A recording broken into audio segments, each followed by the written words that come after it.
Friends, Tulsi's kitchen मध्ये आपल्या सर्वांचं स्वागत आहे।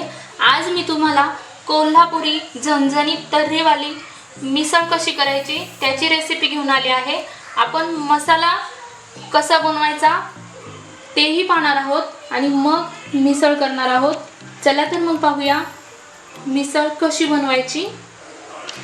मिसळ बनवण्यासाठी मी इथे 1.5 कप मोड आलेली मटकी घेतलेली आहे, अर्धी वाटी बारीक चिरून कोथिंबीर घेतली आहे, 7-8 कढीपत्त्याचे पानं घेतले, 2 टोमॅटो बारीक चिरून घेतले, आल्याचा 1-1.5 इंचाचा तुकडा घेतलाय, खोबऱ्याचे काप घेतले, 5-6 बेडग्या मिरच्या बारीक करून घेतल्यात, 2 दालचिनी घेतल्यात, 4-5 लवंग घेतलेत, 4-5 काळे मिरे घेतलेत, 1 चमचा बडीशोप घेतली आहे, 2 चमचे तीळ घेतलेत, 2 चमचे काळा मसाला घेतलाय घरचा, 1 चमचा हळद, 1 चमचा मोहरी, 1 चमचा जिरे, 2 चमचे धने, 1 चमचा खसखस, चिमूटभर हिंग, 2 चमचे लाल तिखट। चला तर मग आता आपण मिसळ करून घेणार आहोत। मिसळ बनवण्यासाठी मी सर्वात आधी मसाला बनवून घेणार आहे। चला तर मग आता आपण मसाला आधी भाजून घेणार आहोत।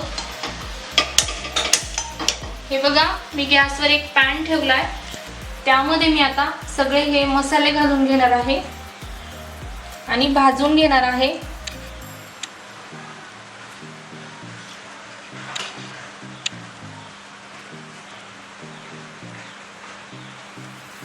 खोबऱ्याचे काप घालते मी कोरडाच मसाला भाजून घेते, तेल वापरणार नाहीये, त्यामुळे हा मसाला जास्त दिवस टिकतो। आपण हवं तर करूनही ठेवू शकतो हा मसाला जास्त, आणि मसाल्याला तेलाचा वास येत नाही, त्यामुळे मी कोरडाच भाजतेय। थोडासा गोल्डन कलर येईपर्यंत मी खोबरं भाजून घेतेय। हे बघा,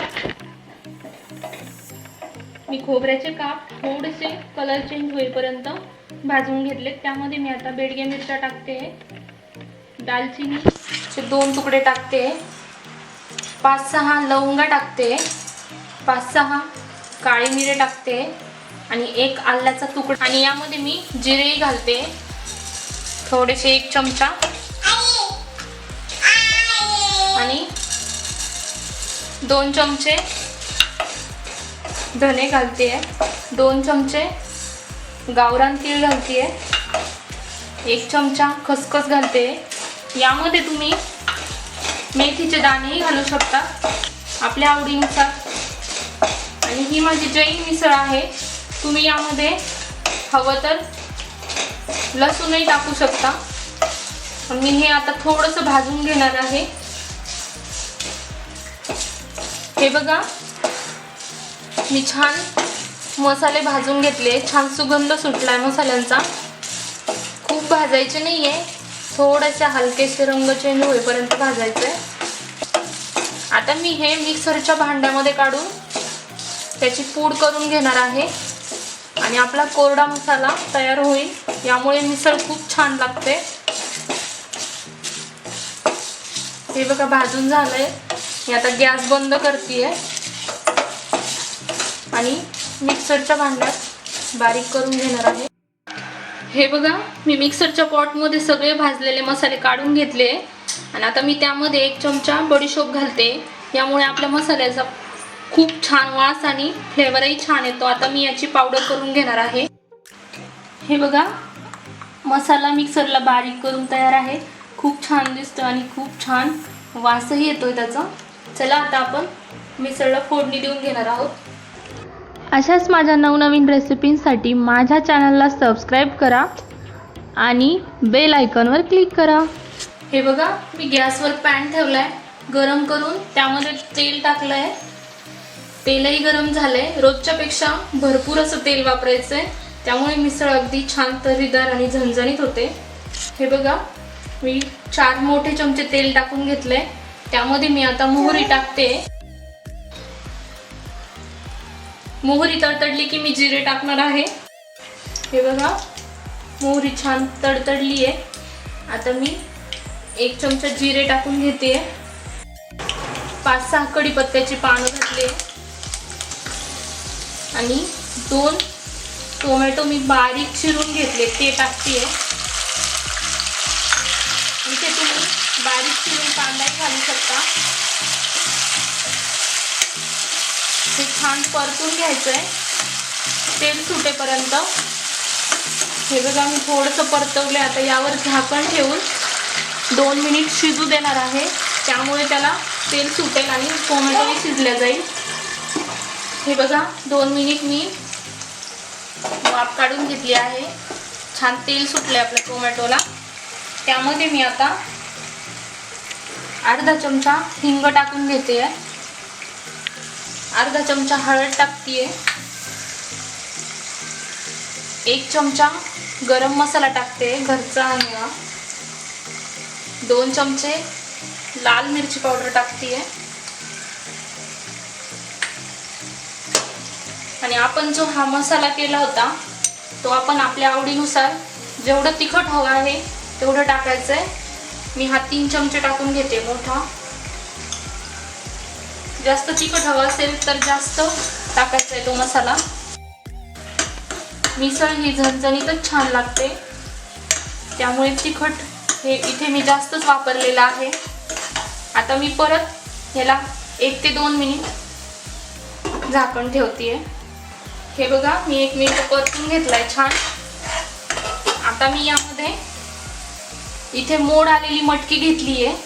1.5 कप ती घालून घेते आणि छान परतून घेणार आहे. यामुळे मसाल्याचा पूर्ण अर्क आपल्या मटकीमध्ये उतरतो आणि खूप छान लागते, टेस्टी लागते. हे बघा असं मिक्स करून घेते मी.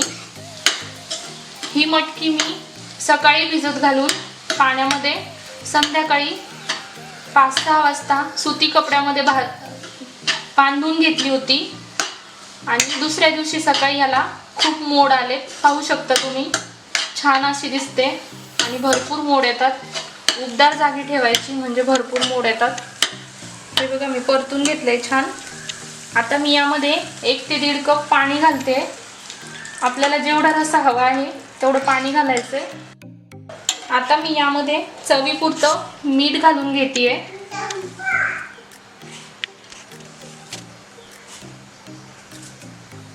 मस्त असा कलर आलाय मसाल्यामुळे, तुम्ही पाहू शकता. आणि टेस्टही तेवढीच छान लागते. थोडंसं अजून पाणी घालते मी.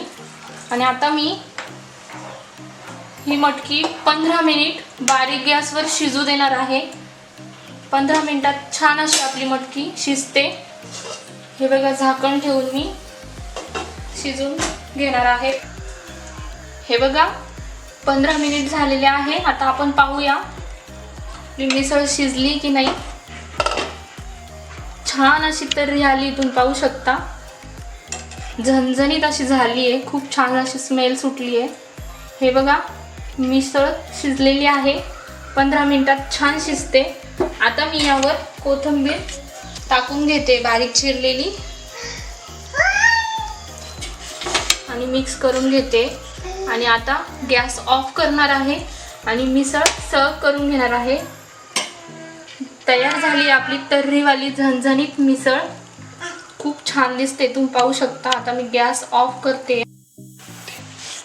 हे बघा माझी मिसळ सर्व करून तयार आहे. काकडी आणि फरसाण पाव यासोबत मी सर्व केलेली आहे. आपण आवडीनुसार यामध्ये दही पण घालू शकतो खाताना. बघा छान अशी दिसते. ही जर माझी रेसिपी तुम्हाला आवडली असेल तर नक्की ट्राय करून बघा. आणि कशी वाटली ते मला कमेंट बॉक्समध्ये सांगायला विसरू नका. असेच मी तुमच्यासाठी नवनवीन रेसिपी घेऊन येणार आहे. त्यासाठी माझ्या चॅनलला सबस्क्राईब करा आणि बेल आयकॉनवर क्लिक करा. तसेच हा माझा व्हिडिओ जास्तीत जास्त शेअर करा. भेटूया अशाच एका नवीन रेसिपी सोबत. तोपर्यंत बाय बाय.